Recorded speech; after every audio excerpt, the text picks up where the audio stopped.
உத்தரமேரூர் அருகே திரிசூல காளியம்மன் மெட்ரிகுலேஷன் பள்ளியில் பொங்கல் பண்டிகை விழா விமர்சையாக நடைபெற்றது. காஞ்சிபுரம் மாவட்டம் உத்தரமேரூர் ஒன்றியத்துக்கு உட்பட்ட திருப்புலிவனம் கிராமத்தில் உள்ள திரிசூல காளியம்மன் தனியார் மெட்ரிகுலேஷன் பள்ளியில் பொங்கல் விழா பள்ளியின் தாளாளர் காளிதாஸ் தலைமையிலும் பள்ளியின் முதல்வர் ஜீவிதா, நிர்வாக அலுவலர் தனமுத்து முன்னிலையிலும் விமர்சையாக நடைபெற்றது.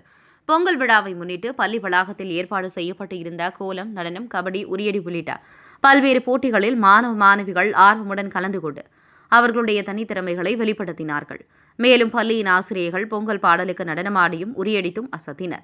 அதைத் தொடர்ந்து பானையில் பொங்கல் பொங்கி எழும்போது மாணவர்கள் பொங்கலோ பொங்கல், பொங்கலோ பொங்கல் என குரல் எழுப்பி மகிழ்ச்சியடைந்தனர். பின்னர் பள்ளி மாணவர்கள், ஆசிரியர்கள் என அனைவரும் ஒன்று கூடி விநாயகர், சரஸ்வதி, கிருஷ்ணர் சாமிகள் முன்பு பொங்கல் படையிலிட்டு சூரியனை வழிபாடு செய்தனர். தொடர்ந்து பள்ளியில் நடைபெற்ற போட்டியில் வெற்றி பெற்ற மாணவ மாணவிகளுக்கு பரிசுகள் வழங்கப்பட்டது.